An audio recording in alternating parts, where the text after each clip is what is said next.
அன்றோட பரிசுத்த நாமத்துக்கு ஸ்தோத்திரம் உண்டதாக இந்த நாளிலும் கூட தெய்வ சமூகத்துல நம்ம கூடி வரும்படியாக தேவன் பாராட்டிய கிருபைகளுக்காக தயவுகளுக்காக ஆண்டவருக்கு நன்றி செலுத்துகிறேன். இந்த தருணத்தை கொடுத்த மாமாக்கும் மற்றும் இந்த கூடுகையில வந்திருக்கிற அனைவருக்கும் நான் நன்றி செலுத்துகிறேன். தேவன் நம்மை முன்குறித்திருக்கிறார். அந்த காரணத்தினால நம்ம எல்லாரும் இந்த இடத்துல கூடி இருக்கிறோம். அதுக்காக கோடான கொடி நன்றி செலுத்துகிறேன். ஒரு சின்ன ஜெபத்தோடு நம்ம இதை தொடங்கலாம். எங்களை அதிகமா நேசித்தவளின் தன்பின் பரலோக பிதாவே துதிக்கிறோம், ஸ்தோத்தரிக்கிறோம். இந்த நாளிலும் கூட தகப்பனே நமது சமூகத்துல நாங்க கூடியிருக்கிறோம்ப்பா. தகப்பன், நீர் எங்களுக்கு முன்குறித்த காரியங்களை இம்மட்டும் எங்க வாழ்க்கையிலும் எங்களுடைய எல்லா காரியங்களிலும் உம்முடைய சித்தத்தின்படி நீங்க நிறைவேற்றி கொண்டிருக்கிறீங்க. தொடர்ந்து அதை செய்வதற்கான ஆண்டவரே ஒருவர் நாங்க அப்பா தேற்றுவதற்கும் பலப்படுத்துவதற்கும் உமது வசனத்தை ஆண்டவரே கொடுத்து எங்களை நீங்க உற்சாகப்படுத்தி இன்னும் ஓடுவதற்கான பலத்தை கொடுக்குறீங்க. அதற்காக கொடான கொடி நன்றி செலுத்துகிறேன் ஏசப்பா. இந்த நாளிலும் கூட ஆண்டவரே அடியேன் உமது கரத்துல கொடுக்கிறேன் ஏசப்பா. என்னை மறைத்து தேவன் தம்மே நீங்க காரியங்களை வெளிப்படுத்தும்படியாக ஜெபிக்கிறேன். உங்க கரத்துல தாழ்த்தி கொடுக்கிறேன். இயேசுவின் நாமத்தில் வேண்டிக் கொள்கிறேன் நல்ல பிதாவே, ஆமென். இந்த நாளிலும் கூட டிசம்பர் மாதத்துல நம்ம கடந்து வந்திருக்கிறோம். டிசம்பர் மாதம் சொல்லும் போது நமக்கு எல்லாருக்குமே ஒரு என்ஜாய்மெண்ட் இருக்கும். ஒண்ணு கிறிஸ்துமஸ் வரப்போகுது, இரண்டாவது இந்த ஆண்டின் இறுதி மாதத்துக்குள்ள நம்ம கடந்து வந்துட்டோம். ஏன்னா ஜான்வரியில நம்ம தொடங்கும் போது யோசிப்போம், எப்படி இருக்குமோ இந்த வருடம் என்னமா இருக்குமோ. கண்டிப்பாக தேவனிடத்துல அநேக வாக்கு தத்தங்களை பெற்றுக்கொண்டவர்களாக தான் நம்ம ஒவ்வொரு வருடமும் அந்த வருடத்துக்குள்ள நம்ம நுழையும் போது ஒரு எதிர்பார்ப்புகளோடு பலவிதமான காரியங்களை குறித்தான ஜபத்தோடு கூட நம்ம நுழைஞ்சிருப்போம். ஸோ டிசம்பர் மாதம் ஒரு நன்றி அறிதலின் மாதமாக, ஒரு தேங்க்ஸ் கிவிங் மாதமாகவும் இருக்கும். அதே சமயத்துல நம்ம பார்க்க போனா இன்னும் வரப்போறிய வருடம் எப்படி இருக்குமோ அதை குறித்தான காரியங்கள் இருக்கும்.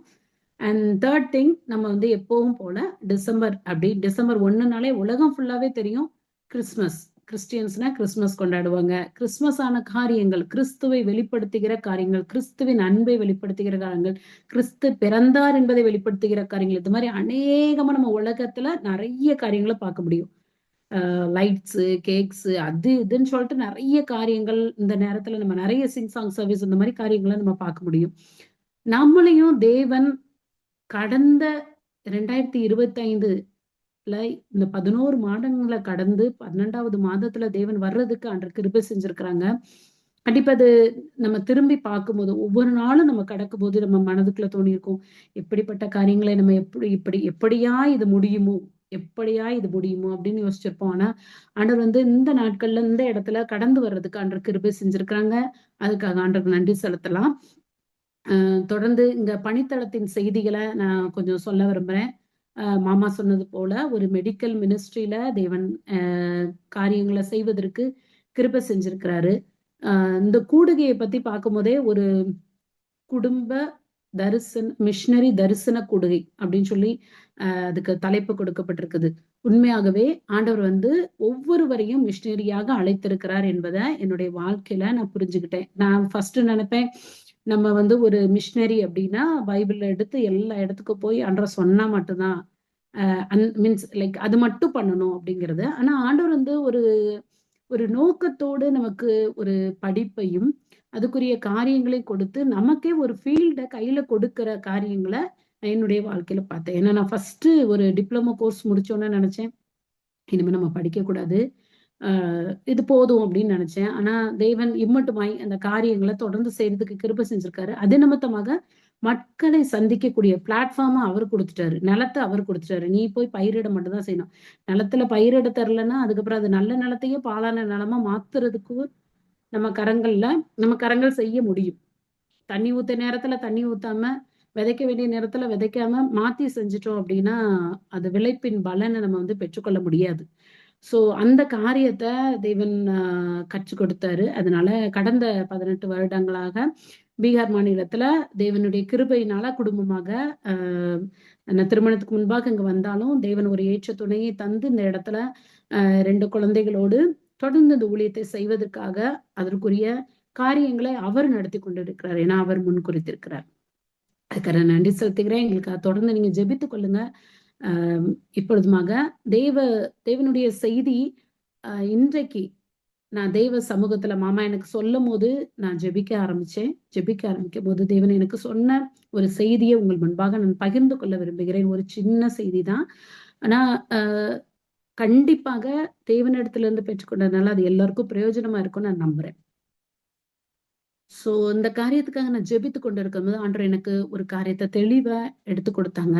எப்படி ஒரு குடும்பம் மிஷனரி தரிசனத்தோடு காரியங்களை செய்ய முடியும், அதற்காக அவங்க ஆயத்தப்பட்ட காரியங்கள் என்ன, அதனுடைய பேக்ரவுண்ட் என்ன. ஏன்னா தேவன் வந்து இந்த உலகத்தை படைக்கும் போது எல்லாத்தையும் படைச்சிட்டு அவர் வந்து ஒரு குடும்பத்தை படைக்கிறாரு. கண்டிப்பா ஆதாம படைச்சிட்டு எனக்கு வந்து ஒரு ஃப்ரெண்ட் இருந்தா போதும் அப்படின்னு ஆண்டவர் நினைக்கல. அவனுக்கும் ஒரு துணை இருக்கணும். ஏன்னா எல்லா நேரத்துலயும் அவன் கூட இருக்க முடியல. அந்த கான்செப்ட்ல ஆண்டவர் வந்து ஒருத்தர் கொடுக்குறாரு. அதுக்கப்புறம் அவங்க 2 பேரை பழுகி பெருகும்படியாக ஆண்டவர் ஆசீர்வதிக்கிறாரு. அந்த காரியத்தை ஆண்டவர் கொடுத்ததுக்கான மிகப்பெரிய நோக்கம், மனுஷன் ஒருவேளை பாவத்துல விழுந்து போனாலும் ஆண்டவர் அவர்களை எழுப்பும்படியாக அநேக குடும்பங்களை வேதத்துல பயன்படுத்தி இருக்கிறாங்க. சோ மிஷனரி அப்படிங்கிற ஒரு காரியத்தை நம்ம பார்க்கும்போது குடும்பம் குடும்பமாக காரியங்களை செய்வதற்கான கிருபையும் பலத்தையும் ஆண்டவர் தொடக்கத்துல இருந்து கொண்டு வராரு. ஒரு ஒரு தாயும் தகப்பனும் இணையும் பொழுது, ஒரு பெண்ணும் ஆணும் இணையும் பொழுது அவங்களுக்கு வர்ற சந்ததியின் மூலமாக தேவன் அந்த காரியத்தை தெளிவா செய்யறத நம்ம பார்க்க முடியும். ஆதியாமத்துல இருந்து நம்ம பார்க்கலாம். ஒவ்வொருத்தரையா நம்ம பார்த்தோம்னா ஆண்டவர் ஆபிரகாமை தெரிந்து கொள்ளும் போது அபிரகாமை தெரிந்து கொண்டார், ஈசாக்கை தெரிந்து கொண்டார், யாக்கோபை தெரிந்து கொண்டார், யோசேப்பு சந்ததி தெரிந்து கொள்ளப்படுகிறது. அதுக்கப்புறம் நம்ம பார்த்தோம் ஒவ்வொரு தாவீது ஆண்டவர் தெரிந்து கொள்றாரு, தானியேல தெரிந்து கொள்றாரு, ஒரு இடத்துல எசேக்கியேல், ஒரு இடத்துல எரேமியா, ஒவ்வொரு தீர்க்கதரிசிகளை ஆண்டவர் எழுப்புறாரு. சோ எல்லாருமே வந்து எல்லாருமே வானத்துல இருந்து திடீர்னு வரல. கண்டிப்பா ஒரு குடும்பத்துல இருந்து உருவாக்கப்பட்ட ஒரு ஜனங்கள். இன்றைக்கு ஒரு குடும்பத்தை பத்தி நம்ம சிந்திக்க போகிறோம். அந்த குடும்பம் எப்படிப்பட்டதா இருந்தது, கண்டிப்பா அதோட காரியங்கள் எல்லாமே நம்ம அறிந்த குடும்பத்தை பத்தி தான் நம்ம பார்க்க போறோம். ஆனா நம்ம நம்ம எப்படி ஜான்வரியில ஒரு வாக்குத்தத்தத்தோடு நம்ம என்டர் ஆகுறோமோ, அந்த வாக்குத்தத்தம் டிசம்பர்ல நிறைவேறலைன்னா நம்மளுடைய மனசு எப்படிப்பட்டதா இருக்கும். ஆண்டவரே நீங்க சொன்னீங்களே, நீங்க என் வாழ்க்கையில சொன்னீங்களேப்பா, அது எப்படி நிறைவேறாம இருக்கிறது, அது ஏன் டிலே ஆகுது, என்ன தப்பு இருக்கு, நான் தப்பு பண்ணிட்டேனா, நான் பாவம் பண்ணிட்டேனா, இல்ல என்னாலதான் இது நிறைவேறாம இருக்குதா, இல்ல என்ன ஸ்ட்ரகிள் இருக்குது, எனக்கு ஆப்போசிட்ல இருக்கிறவங்க பிரச்சனையா, அதிகப்படியான குழப்பங்களுக்குள்ள நம்ம போகிறது உண்டு. ஆனா வேதத்தை நம்ம வாசிக்கிட்டே வந்தோம்னா எல்லாவற்றையும் அவர் நேர்த்தியான காலங்களில் அதின் காலங்களில் நிறைவேற்றினான்னு இருக்குது. நம்ம புதிய ஏற்பாடுல நம்ம கலாத்தியர் 4வது அதிகாரம் 5வது வசனத்தை நம்ம படிச்சோம்னா, காலம் நிறைவேறின போது, fullness of time, fullness of time. எப்போ வந்து ஓல்ட் டெஸ்டமெண்ட் முடிஞ்சு அந்த இடைப்பட்ட காலம்னு சொல்லுவாங்க, இல்லாட்டி அது இன்டர் டெஸ்டமெண்டல் பீரியட்னு சொல்லுவாங்க. ஓல்டு டெஸ்டமெண்ட்க்கும் அதாவது பழைய ஏற்பாடுக்கும் புதிய ஏற்பாடுக்கும் இடைப்பட்ட காலத்தை, அந்த காலத்தை பத்தி யாருமே எங்கேயுமே எழுதப்படாததுக்கு ஒரு காரணம் சொல்றாங்க.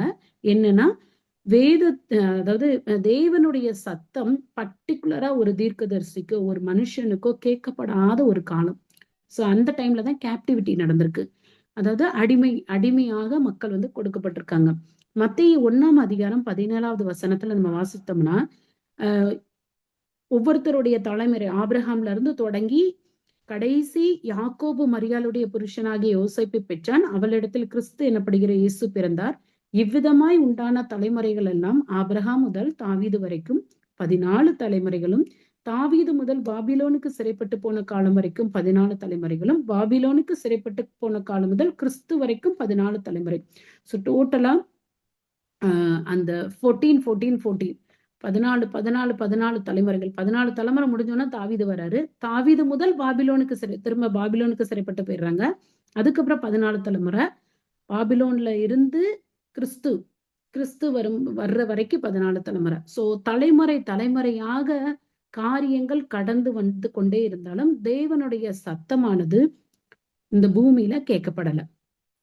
தேவன் குறித்த காரியங்களை முன்னோர்கள் அவங்களுடைய சந்ததிக்கு சொன்னாங்களே தவிர, பர்டிகுலரா ஒரு தீர்க்கதரிசி எழும்பி நின்று இது தேவனுடைய சத்தம், நான் இன்னைக்கு பேச வந்திருக்கிறேன் அப்படிங்கிறத சொல்லல.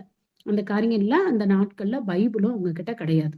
சோ அப்பேற்பட்ட ஒரு சூழ்நிலையில அந்த மாதிரியான ஒரு காலகட்டத்துலதான் நம்ம இந்த டிசம்பர்ல மெயினா கிறிஸ்துவின் பிறப்பை நினைவு கூறுகிறோம். அந்த காரியங்கள்ல பயன்படுத்தப்பட்ட மரியாளையும் யோசேப்பையும் ஆண்டவர் வைத்திருந்தார். மரியாளையும் யோசேப்பையும் அவங்க இருவரையும் அவங்க தனித்தனியா இருக்கும் போது அழகா எழுதியிருக்கு. கலாத்தியர் 4:5 காலம் நிறைவேறின போது. சோ காலம் நிறைவேறுவதற்கு கிட்டத்தட்ட பைபிளோட அந்த வரலாறு நம்ம எடுத்து பார்த்தோம்னா தானியல்ல ப்ராஃபஸி பண்ணதுக்கு அப்புறம் 483 இயர்ஸ் 483 வருஷம் இல்லாட்டி 400 வருடங்கள் கடந்து தான் இந்த இந்த காரியம் வந்து நிறைவேறுது. ஒரு குடும்பம் இணைக்கப்படுகிறது. அப்போ அநேக நேரங்கள்ல நம்ம குடும்பத்துல நமக்கு நிறைய ஸ்ட்ரகிள்ஸ் வரும்போது, நிறைய காரியங்களை யோசிக்கும் போது நம்ம யோசிப்போம், என்னுடைய குடும்பத்துல ஏன் இந்த காரியம் வந்து சீக்கிரம் நடக்க மாட்டுக்கு? ஏன் குடும்பத்துல ஏன் நிறைவேறக்கூடிய காரியங்கள் ஏன் நிறைவேறாம இருக்கு? ஏன் என்னுடைய வாழ்க்கையில வாக்குத்தத்தங்கள் நிறைவேறாம இருக்குது? இதுக்கு என்ன மாதிரியான காரணங்கள்? அந்த நேரத்துல ஆண்டவருடைய சத்தம் சொல்லுகிறது, காலம் நிறைவேறின போது. சோ ஒரு காலம் நிறைவேறும் போதுதான் காரியங்களை அவர் மாற்றுவார். அந்த காலம் நிறைவேறும் வரை காரியங்கள் எப்படிப்பட்டதா இருந்தாலும் கர்த்தர் நம்மோடு இருப்பார். அதனாலதான் ஆண்டவர் வந்து மரியாளுக்கும் யோசேப்புக்கும் குழந்தைய கொடுக்கும் போது யோசேப்பு கிட்ட ஆண்டவர் சொல்றாரு, 400 வருஷம் சத்தம் கேட்கல. ஆனா யோசேப்பு கிட்ட ஆண்டவர் சொல்றாரு, அவருக்கு இம்மானுவேல் என்று பெயரிடுவதாக. அதற்கு அர்த்தம் தேவன் நம்மோடு இருக்கிறார். நீங்க நினைக்காதீங்கப்பா, 400 வருஷம் சத்தமே கேட்கலன்னா ஆண்டவர் நம்மள மறந்துட்டாரு, அவர் எங்கேயோ போயிட்டாரு அப்படிங்கிறது கிடையவே கிடையாது. ஆனா இந்த மிஷினரி காரியங்களை மிஷினரி பணித்தள காரியங்களை டைரக்டாக யோசிப்பும் மரியாளும் இறங்கி போய் சுவிசேஷத்தை அவங்க அறிவிக்கல, இயேசுவானவர் தான் அறிவிச்சாரு. ஆனா ஆண்டவர் பயன்படுத்தின பாத்திரம் மரியாளையும் யோசிப்பையும். மரியாளும் யோசிப்பும் இணையும் போது அந்த காரியங்களை நம்ம வருடம் வருடம் கேட்டிருக்கோம். அந்த காரியம் நமக்கு சின்ன பிள்ளையில இருந்து சண்டே கிளாஸ்ல இருந்து கேட்டிருக்கோம். ஆனா இப்ப மரியாள் வந்து முன்னோர்கள் மூலமா கேட்கப்பட்டது. எப்படி நம்ம வந்து இன்னைக்கு சின்ன பிள்ளைங்களுக்கு வசனத்தை சொல்லிக் கொடுக்குறோம், வசனத்தை அவங்க கேட்டுட்டே இருக்கிறாங்க. நிறைய நேரங்கள்ல அவங்க ஸ்ட்ரகிள் ஆகும் போது அவங்க யோசிப்பாங்க, இது எப்படியா இருக்கும், ஆண்டவர் என் கூட இருக்கேன்னு சொன்னாரே. நம்ம பெரியவங்களே இந்த மாதிரி யோசிக்க உண்டு. அதே மாதிரி மரியாள் வந்து அந்த காரியத்தை கேட்டிருந்தா, ஒரு கன்னிகை கர்ப்பவதியாகி குமாரனை பெற்றெடுப்பாள், அவருக்கு இயேசு என்று பெயரிடுவாங்க. கண்டிப்பா மரியாள் வந்து யோசிச்சிருக்க வாய்ப்பு இல்ல, அந்த பொண்ணு நானாதான் இருக்கும் அப்படின்னு சொல்லிட்டு. சோ ஒரு ஸ்ட்ரகிள் ஆகுற நேரத்துல ஒரு ஆண்டவர் வந்து முன் குறிக்கிற காரியத்துல ஒரு பயம் பயம் அவளை முதலே ஆட்கொண்டது. ஏன்னா கேப்ரியல் தூதன் வந்து நிக்கும் போது அவர்கிட்ட சொன்னது, பயப்படாத பயப்படாத, நீ தேவனுடைய கண்கள்ல கிருபை பெற்ற, உனக்கு கிருபை இருக்கு. சோ என்ன ஒரு ஸ்ட்ரகிள் இருந்தாலும் ஆண்டவர் நம்மளிடத்துல வந்து அந்த பெண்ணிடத்துல வந்து சொன்னது என்னன்னா, பயப்படாத. அதே நேரத்துல அதே அதே சிச்சுவேஷன், ஆனா அதை வேற கோணத்துல பார்த்து கொண்டிருந்த யோசேப்பு, அவருக்கு கணவராய் வரப்போறவங்க, ஒரு பெண்ணுக்கு கணவராய் வரப்போறவங்க யோசிச்சுட்டு இருக்காங்க. ஐயோ, இது வந்து யூத கலாச்சாரத்துல யாராவது கேள்விப்பட்டா என்ன ஆகும்? எனக்கு கல்யாணம் முடியறதுக்கு முன்னாடியே அவ வந்து கர்ப்பவதி ஆயிட்டாளே, அவளை கொண்டு வந்து நான் வந்து சேர்த்துக்கிட்டா என்னை பத்தி என்ன நினைப்பாங்க, என் குடும்பத்தை பத்தி, என்னுடைய பரம்பரையை பத்தி நிறைய காரியங்கள் அவங்களுக்கு குழப்பங்களை உண்டாயிருந்திருக்கலாம். ஆனா தேவன் அந்த இடத்துல மறுபடியும் சொப்பனத்துல வந்து அவர்கிட்ட பேசுறாரு, நீ வந்து அவளை சேர்த்து கொள்ள தயங்காதே. தயக்கம், ஒரு ஸ்டெப் டவுன் பண்றதுக்கான தயக்கம். நான் இவங்க கூட சேர்ந்து போறதுக்கு, ஏன்னா ஒரு ஃபீமேலோட கேரக்டர் வந்து வீட்டுல காரியங்களை நிர்வகிக்கிறது. ஒரு மேலோட கேரக்டர் என்னன்னா ப்ரொடெக்டர். ஏன்னா கண்டிப்பா ஒரு குழந்தைய வச்சுட்டு மீறி இருக்கணும் அப்படின்னா அவங்களுக்கு ஒரு ப்ரொடெக்டர் தேவை, அவங்க கூட ஒரு பாதுகாவலர் தேவை, கூட அவங்க இருக்கணும். அது சமுதாயத்துக்கும் சரி, மற்ற எல்லா காரியங்களுக்கும் சரி. இதுல காலம் நிறைவேறின போது அப்படிங்கிற ஒரு வார்த்தைய நம்ம முதல்ல நான் சொன்னேன். அந்த வார்த்தையை நம்ம பார்த்தோம்னா, நம்மளுடைய உலகத்துல அநேக ராஜ்யங்கள் வந்து ராஜ்யம் பண்ணிட்டே இருந்திருக்கு. ஃபர்ஸ்ட் பெர்ஷியன் எரா, அதுக்கப்புறம் கிரீக் மக்கள், அதுக்கப்புறம் ஒவ்வொரு மக்களா எஜிப்சியன், எகிப்து மக்கள், அந்த மாதிரி ஒவ்வொரு எராவா வந்துகிட்டு இருக்கும் போது ஆண்டவர் வந்து ஃபுல்ஃபில்மெண்ட் ஆஃப் டைமுக்கு வெயிட் பண்ணிட்டு இருந்தாராம். இயேசுமானவர் இந்த உலகத்துக்கு வரணும்னா ஃபுல்ஃபில்மெண்ட் ஆஃப் டைம் அது என்ன அப்படின்னு நம்ம பார்த்தோம்னா, ஃபர்ஸ்ட் வந்து எல்லா இடத்துலயும் ஒரே லாங்குவேஜ் போடணும். இப்ப கிரீக் எரா வரும்போதுதான் கிரேக்கர்கள் அதிகமாய் சிதறடிக்கப்பட்டார்கள்னு வேதத்துல எழுதப்பட்டிருக்கு. கிரேக்கர்கள் அதிகமாய் சிதறடிக்கப்படும் போது ஒன் காமன் லாங்குவேஜ் வர்றதுக்காக யோவான் 12:20 நம்ம பார்த்தோம்னா எழுதியிருக்கு, ஒன் காமன் லாங்குவேஜ் வரணும். சோ அநேக நேரங்கள்ல நம்ம உலகத்துல நடைபெற காரியங்களை நம்ம அதை புரிந்து கொள்ளக்கூடிய கிருபைகளை தேவனிடத்துல நம்ம கேட்கணும். ஆண்டவரே, இந்த காரியங்கள் இது எப்படியா இருக்குமோ, இதுக்கு நீங்க என்ன இந்த காரியத்தை வைத்திருக்கிறீங்க? ஏன்னா ஆண்டவர் அனுமதிக்காம இந்த பூமியில எதுவுமே நடக்காது. ஆண்டவர் தான் அனுமதிச்சாரு. ஹிட்லரையும் அவர் தான் அனுமதிச்சாரு, அலெக்சாண்டரையும் அவர் தான் அனுமதிச்சாரு. எல்லா காரியங்களையும் நேர்த்தியாய் செய்து கொண்டு வருகிற தேவன். அதனாலதான் காலம் நிறைவேற போது ஒன் லாங்குவேஜ். அதுக்கப்புறம் இயேசுவானவர் பிறக்கணும்னா, இயேசுவானவர் பிறக்கும் போது என்ன பண்றாங்கன்னா, இயேசுவானவர் பிறந்து அவரு சிலுவையில மரிக்கணுங்கிறது ஆல்ரெடி நியமிக்கப்பட்டது. அப்போ அப்படிப்பட்ட ஒரு தண்டனை இந்த உலகத்துல அவ்வளவு ஒரு ஸ்ட்ரிக்டா இது பண்ணுனா ராஜ துரோகம் பண்றவங்களுக்கு இந்த மாதிரிதான், ராஜாவுக்கு விரோதமா இருக்கிறவங்களுக்கு சிலுவை மரணம் தான் அப்படிங்கிற ரூல்ஸ் எல்லாம் கரெக்டா வர்ற வரைக்கும் வெயிட்டிங். சோ அதெல்லாம் வர்றதுக்கு அநேக ராஜ்யங்களை ஆண்டவர் பயன்படுத்தி இருக்கிறார். அநேக ராஜ்யங்களை எப்படிப்பட்ட சூழ்நிலைகள் சுற்றி இருந்தாலும் ராஜ்யங்கள் பயன்படுத்தப்படுது, முன்னோர்கள் இருக்கிறாங்க, அநேக தலைமுறைகள் கேப்டிவிட்டி அடிமைத்தனத்துல போயிட்டாங்க. எல்லா காரியங்கள் இருந்தாலும் மரியாள் தன்னை ஆயத்தப்படுத்தின இடம் தேவ சமூகத்துல. அதனால தேவன் பயந்த ஒரு சுவாபமா இருந்தா கூட தேவன் அவருக்கு சொல்லும் போது அவங்க அக்செப்ட் பண்றாங்க. ஆண்டவரே, அந்த காரியத்தை நான் அக்செப்ட் பண்ணிக்கிறேன். ஆண்டவரே, நீங்க என் வாழ்க்கையில செய்யற காரியங்கள் எப்படிப்பட்டதா இருந்தாலும் அதை நான் ஏற்றுக்கொள்ள நான் தயாரா இருக்கிறேன். ஏன்னா இது வேதத்துல எழுதப்பட்டது. சோ வேதத்தை அறிந்த ஒரு ஸ்திரீ, வேதத்தை அறிந்த ஒரு மகள் தன்னுடைய வாழ்க்கையை தொடங்கும் போது அவளுடைய வாழ்க்கையில பயங்கள் அவளை மேற்கொள்ளலாம், சூழ்நிலைகள் அவளை நெருக்கலாம். ஆனா அவங்க பெற்றுக்கொள்கிற ஒரே ஒரு காரியம், கடைசியாக அவங்க நிற்பதற்கான ஒரே ஒரு உறுதுணையான காரியம் தேவ வசனத்துல நிலைநிற்கிறது மாத்திரம்தான். அதே நேரத்துல அவங்களுக்கு நியமிக்கப்பட்ட அவங்களுடைய கணவருக்கு நம்ம பார்த்தோம்னா, கணவர் ஒரு பயந்த சுவாபமா, நான் எப்படிப்பா பண்றது, என்னால ஹேண்டில் பண்ண முடியாது, எனக்கு ஹேண்டில் பண்ற அளவுக்கு எனக்கு பலன் இல்ல, நான் ஒண்ணுமே பண்ண முடியாது. ஏன்னா நிறைய இடங்களுக்கு கூட்டு போகணும். ஏன்னா அதுக்கப்புறம் அவருக்கு ஓடுறாங்க, இங்க ஓடுறாங்க, பெத்லேம்ல இருந்து நாசரே இது எகிப்துக்கு ஓடுறாங்க, எகிப்துல இருந்து நாசரேத்துக்கு ஓடுறாங்க. இப்படி ஓட்டம் ஒவ்வொரு அந்த குறிப்பிட்ட காலத்துக்குள்ள குழந்தைய பாதுகாக்கணும், வளர்க்கணும், குழந்தை காணாம போகுது, அந்த குழந்தைக்காக நிறைய சாக்ரிஃபைஸ் பண்ணும், நிறைய காரியங்கள் இருக்குது. இதெல்லாம் எப்படி இருக்குமோன்னு இமேஜின் பண்ணும் போதே அவர் பயப்படுறாரு. ஆனா தேவன் சொப்பனத்தின் மூலமாக, தேவதூதன் மூலமாக பேசுகிறார். தயங்காத, அவளை சேர்த்து கொள்வதற்கு நீ தயங்காத, இந்த குடும்பத்தை உருவாக்குறார் நான் அப்படிங்கிற அந்த அஷூரன்ஸை கொடுத்ததுக்கு அப்புறம் அவ திருப்பி ஒரு கொஸ்டின் கூட கேட்கல. சோ இவங்க 2 பேரும் இணையும் போது, ஒரு குடும்பமாக இவங்க இணையும் போது தேவன் இவளிடத்துல இருந்த பயத்தை நீக்கினார், அவங்க கிட்ட இருந்த தயக்கத்தை நீக்கினார். 2 பேரும் தங்களை அர்ப்பணித்ததின் நிமித்தமாக ஒரு மிஷனரி காரியங்களை செய்வதற்கான ஒரு காரியங்களுக்குள்ள 2 பேரும் ஒரு ஒன்னஸ் ஆஃப் ஸ்பிரிட், ஒரு மனதின் ஆவியினால நிறையப்பட்டவர்களாக அந்த காரியத்துக்கு தங்களை ஒப்பு கொடுக்கறாங்க. சோ காலம் நிறைவேறின போது சகரியா எலிசபெத்துக்கு அத்தனை வருடங்கள் குழந்தை இல்லாமல் இருந்ததுக்கு காரணம், மெடிக்கலி போய் பார்த்தோம். இப்ப நான் மெடிக்கல் ஃபீல்ட்ல தான் இருக்கேன். நான் போய் பார்த்தோம்னா நாங்க ஹார்மோன் சொல்லுவோம், குரோமோசோமல் சொல்லுவோம், அது இதுன்னு காரணம் பயங்கரமா சொல்லுவாங்க மெடிக்கலி. ஆனா தேவன் வைத்திருந்த ஒரே ஒரு காரியம், இயேசுவானவர் பிறக்கணும் அப்படின்னா அதுக்கு முன்னாடி யோவான் ஸ்நானகன் வரணும். யோவான் ஸ்நானகன் முன்னாடியே வந்துட்டாருன்னா அவர் இவரை பத்தி அறிவிக்கவோ, இவருக்கு ஞானஸ்தானம் கொடுக்கவோ அந்த இடத்துல இருக்க முடியுமா என்னங்கிறது தேவன் மாத்திரமே அறிவார். அநேக வாக்கு தத்தங்களை நம்மளுடைய வாழ்க்கையில பெற்றுக்கொண்ட நம்மளும் இந்த குடும்பத்துல இருந்து கற்றுக்கிடுறதே ஒரே முதலாவது காரியம் என்னன்னா, காலம் நிறைவேறின போது காரியங்களை வாய்க்க பண்ணுகிறவர். காலம் நிறைவேறும் போது தேவ சமூகத்துல நம்ம பெற்றுக்கொண்ட வாக்கு தத்தங்களையும் நம்மளுடைய குடும்பத்துக்கும் நம்மளுடைய தலைமுறைக்கும் அவர் வைத்திருக்கிற காரியங்களை தெளிவான சத்தத்துல இந்த வேதத்துல இருந்து நம்ம பெற்றுக்கொண்டுட்டோம் அப்படின்னா எதை குறித்து நம்ம பயப்படவே வேண்டாம். காலம் நிறைவேறின போது எல்லாவற்றையும் செய்து முடிக்க வல்லவர், எல்லாவற்றையும் செய்து முடிக்க வல்லவர்.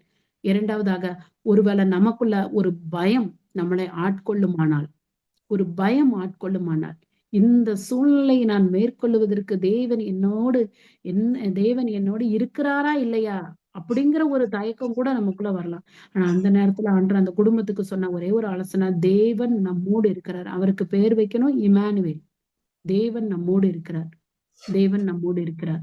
இன்றைக்கு ஆண்டவர் சொல்றாரு, எப்பேற்பட்ட சூழ்நிலைகள் ஆனாலும், இயேசுவானவர் பிறந்துட்டாருங்கிறதுனால அரண்மனையில அவங்க இருக்கிற மாதிரி ஒரு சூழ்நிலைகள் வரல. இயேசுவானவர் பிறந்துட்டாருங்கிறதுனால அவங்க வந்து எல்லாவற்றையும் ஒரு ராஜா வந்து கொடுத்தாரு. எல்லா காரியங்களும் அவங்களுக்கு பெற்றுக்கொண்டாங்க அப்படிங்கிறதும் இல்ல. நெறைய காரியங்கள் எல்லாம் அவங்களுக்கு வந்து கஷ்டம் தான் இருந்தது. இப்ப நெறைய நேரங்கள்ல நம்மட்ட ஹிந்து பீப்பிள் மீன்ஸ் மற்ற மதத்தார் கேட்பாங்க. இயேசுவானவரை ஏற்றுக்கொண்ட பிறகும் எங்களுக்கு ஸ்ட்ரகிள்ஸ் இருக்க தான் செய்யுது. எங்களுக்கு நோய் இருக்க தான் செய்யுது. எங்கள விட்டு போ மாட்டேங்குது. நாங்க நெறைய நேரங்கள்ல நாங்க அழுறோம். எங்களால பண்ண முடியல அப்படிங்கிறத சொல்றாங்க. ஆனா உண்மையாகவே நம்ம சொல்லணும்னா, இயேசு நம்மோடு இருக்கும்போது, தேவன் சமாதானத்தையும், சந்தோஷத்தையும் தேவன் இந்த உலகத்துக்கு அருளும்படியாக வந்தவர். அந்த குடும்பத்துக்குள்ள கொடுத்தது போல, அந்த பயத்தை நீக்கினது போல, அந்த தயக்கத்தை நீக்கினது போல, தேவன் நமக்குள்ள இருக்கிற தயக்கத்தையும், நமக்குள்ள இருக்கிற பயத்தையும் நீக்க வல்லவராய் இருக்கிறார். இந்த அ இந்த காரியங்கள யோசேப்ப குறித்த அதுக்கப்புறம் அதிகமா எழுதப்படல வேதத்துல. ஆனா, மரியாளை குறித்து அதிகமாக எழுதப்பட்டிருக்கு. அநேக நேரங்கள்ல இயேசுவானவர் செய்கிற ஒவ்வொரு காரியங்களையும் அவர் பார்த்துட்டே இருக்கும்போது, அவங்க எல்லாவற்றையும் தன் இருதயத்திலே வைத்திருந்தாள் அப்படின்னு சொல்லி வேதத்துல எழுதப்பட்டிருக்கு. இவ்வளவு நடந்து 30வது வயசுல 30 வயசு கடந்து தான் ஆண்டவர் வந்து ஊழியத்த ஆரம்பிக்க போறாரு. ஸோ ஃபர்ஸ்ட் மிராக்கிள் அவர் வந்து பண்ண போறாரு. ஆனா ஃபர்ஸ்ட் மிராக்கிள் பண்ணுவாரு, இப்படிதான் பண்ணுவாரு அப்படிங்கிறது மரியாளுக்கு தெரியாது. ஒண்ணே ஒண்ணு தெரியும். எனக்கு தரிசனம் கொடுத்து, இந்த குழந்தையை என் வயித்தில் கொடுத்த என் தேவாதி தேவன் ஒருபோதும் தப்பு பண்ண மாட்டாரு. ஒருபோதும் என் வாழ்க்கையில தப்பு பண்ண மாட்டாரு. இந்த குழந்தையை முன்குறித்தவர், இந்த குழந்தையின் மூலமாக என்ன செய்யணும்னு விரும்பினாரோ, அத செய்து முடிப்பார். ஏன்னா, நான் பயந்த நாட்கள்ல என்கிட்ட வந்து சொன்னது, தேவன் நம்மோடு இருக்கிறார். இன்றைக்கும் அவர் செய்வார். அந்த கல்யாண வீட்டுல உட்கார்ந்திருக்கும்போது அவங்க சொல்றாங்க, ரசம் காலியா போச்சு. ரசம் காலியா போச்சு. அவங்க வந்து சொல்லும்போது, மரியாள் வந்து ஒரு நிமிஷம் கூட யோசிக்கல. டக்குன்னு சொல்றாங்க, "அங்க இயேசு இருக்கிறாரு. நீங்க இயேசு கிட்ட போய் சொல்லுங்க." சொன்ன உடனே கூட ஏசப்பா சொல்றாங்க, "இப்ப என்னுடைய டைம் வரல. நீங்க ஏன் என்ன ஸ்திரீயே உனக்கும் எனக்கும் என்ன இப்ப என் டைம் வரல." அப்போ மரியாள் சொல்றாங்க, அவரு உங்களுக்கு என்ன சொல்லுகிறாரோ அதன்படி செய்யுங்கள்." அதுக்கு முன்னாடி அவர் ஒரு மிராக்கிள் பண்ணல. இன்றைக்கும் ஒரு குடும்பமாக நம்ம இணைந்திருக்கிறோம். அநேக குடும்பங்கள்ல ஸ்ட்ரகிள்ஸ் இருக்கும். அநேக குடும்பங்கள்ல நமக்கு பாடுகள் இருக்கும். ஆனா தேவன் குடும்பமாக இணைத்ததுக்கு ஒரே ஒரு நோக்கம். இயேசு கிறிஸ்துவை ஆண்டவருடைய காரியங்கள ஒரு மிஷனரியாக நம்ம செய்ய வேண்டிய காரியங்கள செய்வதற்கான அந்த பலத்தோடு தான் இணைச்சிருக்கிறாரு. அதுக்கு யாரா இருந்தாலும், எப்படிப்பட்டவங்களா இருந்தாலும், என்ன ஒரு வீக்னஸ் இருந்தாலும், தேவ சமூகத்துல நம்மை ஒப்பு கொடுத்து காத்திருந்து ஒப்பு கொடுத்து ஆண்டவர் சமூகத்துல நம்ம கொடுத்திருக்கிற காரியங்கள் ஒருபோதும் அது வந்து நிறைவேறாமல் போகாது. ஏன்னா வேதவசனம் சொல்லுகிறது, ஆண்டவருடைய வார்த்தையானது பூமியில மழை துளியை போல விழுந்து அதுக்குரிய பலனை பூமியின் நிலத்தின் பலனை கொடுத்துட்டு தான் அது மறுபடியும் போகுமா. அது வந்து ஒரு நாளும் வீணா போய் திரும்பி ஆண்டவர்கிட்ட போகவே போகாது. அந்த வசனத்தை ஆண்டவர் நமக்கு கொடுத்திருக்கிறார் என்கிற நிச்சயம் நம்மளிடத்துல இருந்ததுன்னா, நிச்சயமாகவே ஆண்டவர் அந்த காரியத்தை நிறைவேற்ற வல்லவரா இருக்கிறார். சோ அதனால அவங்க வந்து கான்பிடென்டா சொல்றாங்க, அவர்கிட்ட போய் சொல்லுங்க, அவர் செஞ்சிருவாரு. அவரு செஞ்சுருவாரு. அந்த கான்ஃபிடென்ட் அவங்களுக்கு இருக்குது. அந்த ஒரு ஆ விசுவாசம் விசுவாசம் ஒரு அசைக்க முடியாத விசுவாசத்த ஆண்டவர் குடுத்திருந்தாரு. அதுக்கப்புறமும் ஒரு இயேசுவானவர் பிரசங்கம் பண்ணிட்டு இருந்த இடத்துல அவங்க போனாங்க. போகும்போது கூட ஆண்டவர் சொல்றாரு, "எனக்கு யாரு தாய்? எனக்கு யாரு பிள்ளை? என்னுடைய வழியில நடக்கிறவங்க தான் எனக்கு தாயும் சகோதரனுமாய் இருக்கிறாங்கன்னு" சொல்லி ஆண்டவர் சொல்றாரு. அந்த இடத்துலயும் மரியாள் அமைதியா தான் இருக்காங்க. அதே நேரத்துல சிலுவையின் அடியில வந்து நிற்கிறதும் மரியாள் தான். சிலுவையின் அடியில வந்து நிற்கிறதும் மரியாள் தான். மரியாள் வந்து நிக்கும்போது, தேவன் ஒரு முக்கியமான காரியத்த செஞ்சுட்டு போறாரு. தன்னுடைய தாய, இன்னொரு சகோதரன் யோவான் இடத்துல ஒப்பு கொடுத்துட்டு போறாரு. அந்த காரியத்த நம்ம பார்க்கிறோம். சோ ஒரு குடும்பமாக நம்ம வந்து தேவ சமூகத்துல இணைக்கப்பட்டிருக்கிறோம். தேவன் என்னை இணைத்திருக்கிறார் அப்படிங்கிறத நம்ம தெளிவா அறிந்திருந்தோம். வாக்குத்தத்தங்களை பெற்றுக்கொண்ட சந்ததியாக நம்ம இருந்தோமானால், வாக்குத்தத்தம் நம்மை கொண்டுதான் நிறைவேறும். நம்மளுடைய டைம்ல தான் நிறைவேறும். நம்மளுடைய டைம்ல தான் நிறைவேறும். அதற்கு உதாரணமாக சகரியா, எலிசபெத் வயதானாலும் ஆண்டவர் வந்து அவங்கள கொண்டுதான் யோவான உலகத்துக்கு கொண்டு வரணும். அவங்கள கொண்டுதான் கொண்டு வருவாரு. அதே போல மரியாளையும் யோசேப்பையும் அவங்க ஒரு பயந்த சுவாபமா, ஒரு தயக்கமான சுவாபமா இருந்தாலும், அவங்க 2 பேரும் இணைஞ்சாதான் இயேசுவானவர பாதுகாக்க முடியும் அப்படின்னு ஆண்டவருக்கு தெரிஞ்சதுனால, பிதாவானவருக்கு தெரிந்ததுனால தான் அவங்கள இணைச்சாரு. சோ நம்மளுடைய வாழ்க்கையில நம்ம நிறைய காரியங்களை உலகத்துல கேள்விப்படலாம். நிறைய காரியங்களை இப்படி இன்னமாய் முடிந்தது, இந்த மாதிரி முடிஞ்சது, அந்த மாதிரி முடிஞ்சது, பயங்கரமான காரியங்களை நம்ம கேள்விப்படும் போது ஆண்டவர் நம்மளுடைய காதுல மெல்லுசா அவர் சொல்றது என்னன்னா, தேவன் நம்மோடு இருக்கிறார். தேவன் நம்மோடு இருக்கிறார். ஏன்னா தேவனால் கொடுக்கப்பட்ட வாக்குத்தத்தங்கள் நம்மிடத்துல இருக்கும்போது தேவன் நம்மோடு இருக்கிறார். காலங்கள் ஒருவேளை அது அதிகமா போகலாம். ஆனா அந்த காலத்தை நிறைவேற்றிக்கிற காரியங்கள் யாருக்கிட்ட இருக்கு அப்படின்னா, தேவாதி தேவனிடத்துல மாத்திரம்தான் இருக்குது.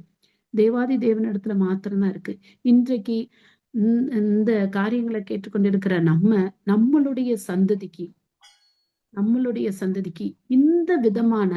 இந்த விதமான ஒரு மரியாளுக்கு தேவையான போதகத்தை அவங்க பெற்றோரிடத்துல அவங்க பெற்றுக்கொண்டாங்க.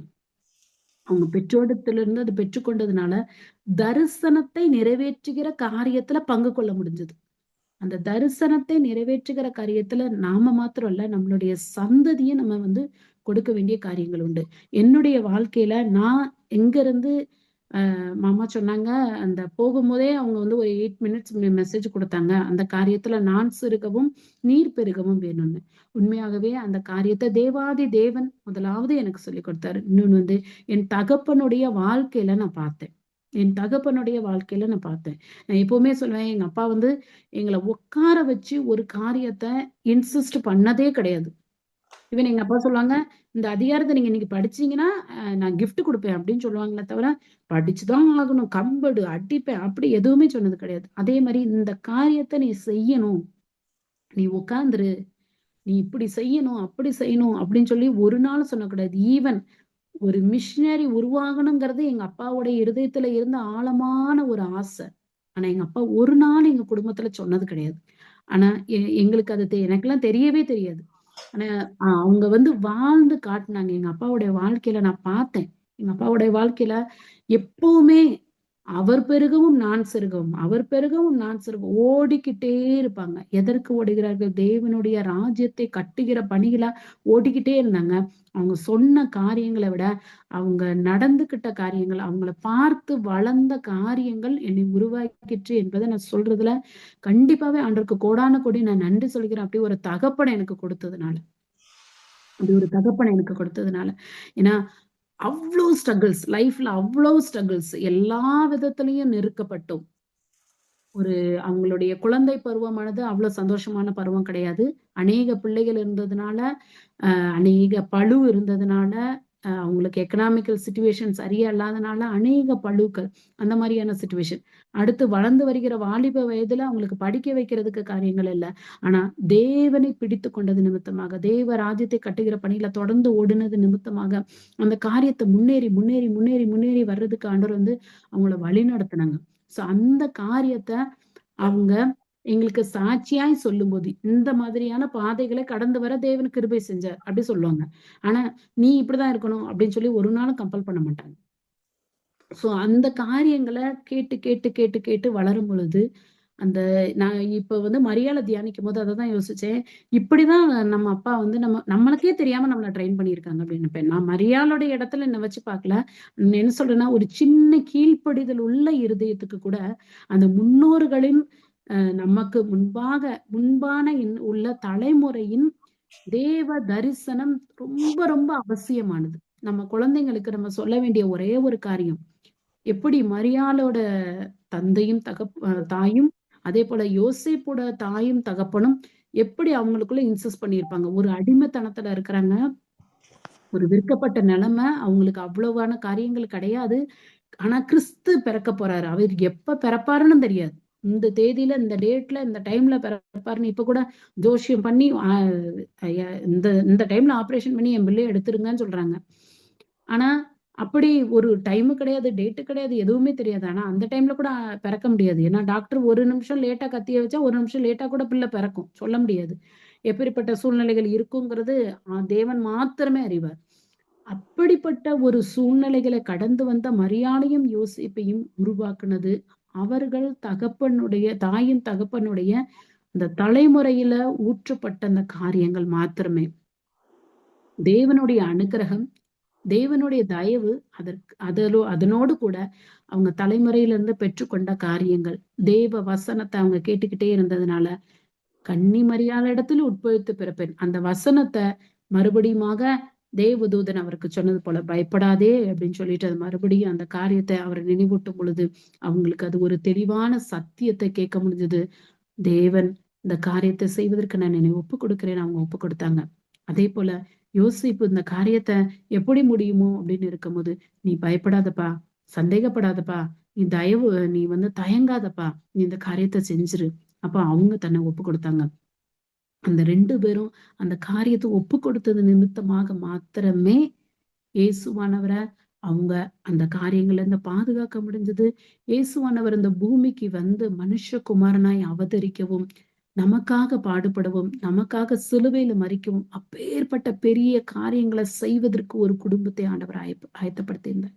இன்றைக்கும் கூட நம்மள ஒரு குடும்பமாக ஆண்டவர் ஆயத்தப்படுத்தி இருக்கிற ஒரே ஒரு நோக்கம் என்னன்னா, இயேசுவானவரை அந்த உலகத்துக்கு நம்ம அறிவிக்கணும். கண்டிப்பாக நம்ம அநேக காரியங்களை அறிவிச்சிட்டு இருப்போம். ஆனா அடுத்த ஸ்டெப்பு நம்ம செய்ய வேண்டிய காரியங்கள், நாட்கள் பொல்லாதவைகளா இருக்கிறது. சுற்றிலும் இருக்கிற காரியங்கள் வேறு விதமான போதனைகளை நம்ம பிள்ளைங்களுக்குள்ள, நம்ம தலைமுறைகளுக்குள்ள திணிச்சு கொண்டு இருக்குது.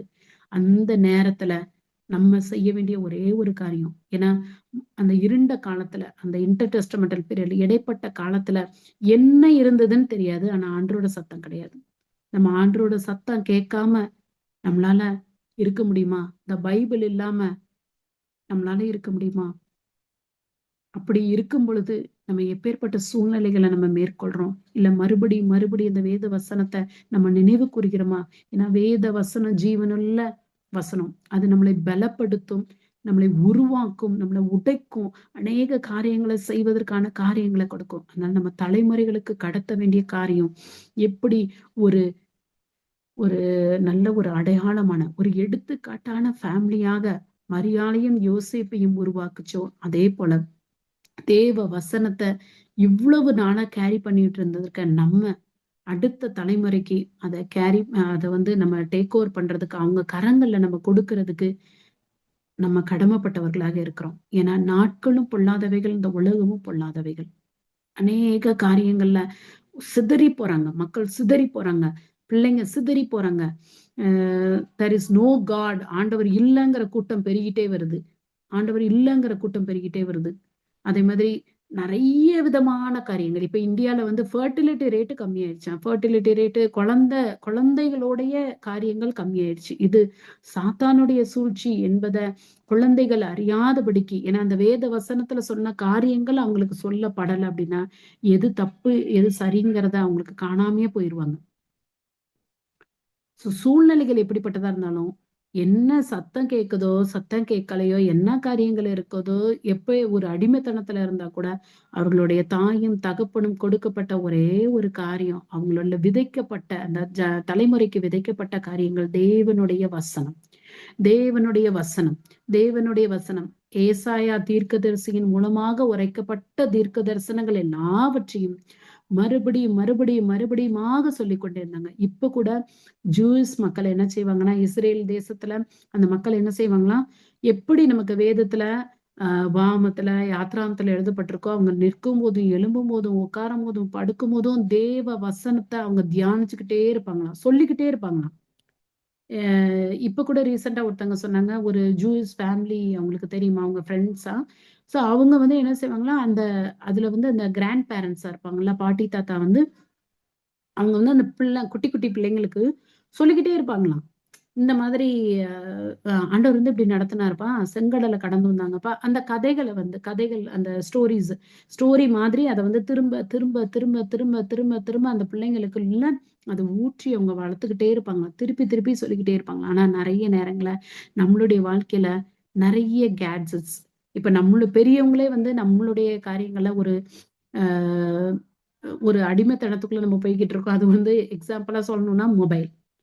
அது நிறையவே இம்பாக்ட் பண்ணுது, சின்ன பிள்ளைங்களையும் பெரிய பிள்ளைங்களும். ஆனா அதெல்லாம் எடுத்து வச்சுட்டு தேவனுடைய காரியங்களை நம்ம மறுபடியும் மறுபடியும் மறுபடியும் மறுபடியும் மறுபடியும் நம்ம ஒரு சந்ததிக்கு கடத்திக்கிட்டே இருந்தோம் அப்படின்னா, நம்மளால முடிந்த அளவுக்கு கடத்திட்டே இருந்தோம்னா, நம்மளுடைய சந்ததி தேவனை வெளிப்படுத்துகிற சந்ததியாகவும், தேவனுடைய சித்தத்தை முழுவதுமாக செய்து முடிக்கிற சந்ததியாகவும் கண்டிப்பாக வரும் என்பதுல கொஞ்சம் கூட சந்தேகம் கிடையாது. கொஞ்சம் கூட சந்தேகம் கிடையாது. ஏன்னா இவங்க மரியாளும் யோசேப்பும் இணையும் போது அந்த காரியங்களை தெரிந்தவர்களாக அவங்க அந்த ஒன்னஸ் ஆஃப் ஸ்பிரிட், அந்த ஒரு மனதோடு அவங்க இணையறாங்க. காலம் நிறைவேறின போது அவங்க இணையறாங்க. அந்த குடும்பத்தை பாதுகாக்கிறாங்க. அது நிமித்தமாக இயேசுவானவர் அந்த உலகத்துக்கு கொண்டு வர்ற ஒரு கருவியா இருந்தாங்க. இந்த நாட்களை நம்ம கிறிஸ்துமஸை கொண்டாடுறோம். நம்மளுடைய குடும்பமும் இந்த தேசத்துல, இந்த உலகத்துல ஒரு மிஷினரியாக கொடுக்கப்பட்டிருக்க, ஒரு மிஷினரியின் பணித்தளங்களுக்காக, தேவைகளுக்காக கொடுக்கப்பட்டிருக்கிற குடும்பம் என்பதை நம்ம உணர்ந்தோமானால், அந்த காரியத்தை நம்ம அறிந்தோமானால், அந்த காரியத்துக்கு நம்மளை ஒப்பு கொடுத்து தேவனுடைய கரத்துல நம்ம ஒப்பு கொடுத்து நம்ம ஜெபிக்கலாம். ஏன்னா நம்மளுடைய தலைமுறையை அவர் ஒவ்வொரு நாளும் பயன்படுத்த வல்லவர். ஒவ்வொரு நாளும் பயன்படுத்த வல்லவர். அன்று அந்த காரியத்தை செய்து முடிக்க வல்லவர். எப்பொழுது ஆண்டவருடைய 2ஆம் வருகை வரும்னு நமக்கு தெரியாது. எப்படி முதலாம் வருகைக்கு கலாத்தியர்ல எழுதப்பட்டதோ, காலம் நிறைவேறின போது, அதேபடி காலம் நிறைவேறின பொழுது தேவனுடைய 2வது வருகை இந்த பூமியில அதி சீக்கிரமாக இருக்க போகுது. அதுக்குரிய அடையாளங்களை நம்ம பார்த்து கொண்டே இருக்கிறோம். அநேக நேரங்களை அடையாளங்களை தேடி தேடி தேடி தேடி தேடி தேடி இது வந்துட்டா அது வந்துட்டா அப்படிங்கிற நம்ம தேடி போயிட்டே இருக்கிறோம். ஆனா அதற்குரிய ஆயத்த பணிகள்ல அடுத்த தலைமுறைய நம்ம ஆயத்தப்படுத்திக்கிறோமா என்பதை நம்ம யோசிச்சு பார்க்கணும். ஏன்னா ஒரு இருண்ட காலங்கள்ல, ஒரு இடைப்பட்ட காலங்கள்ல, தேவ வசனத்தை கேட்க முடியாத நாட்கள்ல இப்பேற்பட்ட ஒரு சந்ததியை உருவாக்க முடியுமானால், இப்ப கூட நம்ம கிரேஸ் பீரியட்ல தான் இருக்கோம். எல்லாருக்கும் கொரோனா வந்தப்போ, கொரோனா அந்த உலகத்தை ஆட்கொண்ட பொழுது எல்லாருக்குமே தோணுன ஒரே காரியம், உலகத்தின் முடிவு சமீபமாயிற்று. உலகம் முடிய போகுது. நாளைக்கே முடிய போகுது. செகண்ட் வேவ்ல எல்லாம் நிறைய பேர் முடிஞ்சிரும் முடிஞ்சிரும் முடிஞ்சிரும் முடிஞ்சிரும். ஆனா அந்த கொரோனாவும் கடந்து போயிடுச்சு. கொரோனா கடந்து போன பிறகு மனிதன் இயல்பான நிலைமைக்கு மறுபடியும் திரும்பிட்டான். ஒரு பயம் ஆட்கொண்டது. தேவனுடைய கரம் எப்படி பார்வோனுடைய சேனைகள் செங்கடலுக்குள்ள அவங்க மூழ்க போறாங்கன்னு தெரிஞ்ச உடனே அவங்க சொல்லுவாங்க, இஸ்ரவேல் ஜனங்களோட தேவனுடைய கரம் இருக்குதுன்னு சொல்லுவாங்க. அதே போல எல்லாரும் தேவனுடைய கரம் நமக்கு மிஞ்சின ஒரு சக்தி இருக்கு அப்படிலாம் சொல்ல ஆரம்பிச்சவங்க இன்னைக்கு இயல்பான வாழ்க்கைக்குள்ள மறுபடியுமாக போறாங்க. நம்ம சந்ததியை குறித்தான கரிசனை நமக்கு இருக்குமானால், நம்மளுடைய சந்ததியை குறித்தான பாரம் நமக்கு இருக்குமானால், அவர்களிடத்துல மறுபடியும் தேவ வசனத்தை நாம் விதைக்க கடமைப்பட்டு இருக்கிறோம். அந்த காரியத்தை நம்ம கொடுக்கும்போது அவர்கள் இந்த பூமிக்கு உப்பாகவும், இந்த பூமிக்கு ஒளியாகவும், தேவனுடைய சித்தத்தை செய்து முடிக்கிற சந்ததியாக கண்டிப்பாக வருவார்கள். இந்த காரியத்தை உணர்ந்தவர்களாக நம்ம ஜெபிக்கலாம்.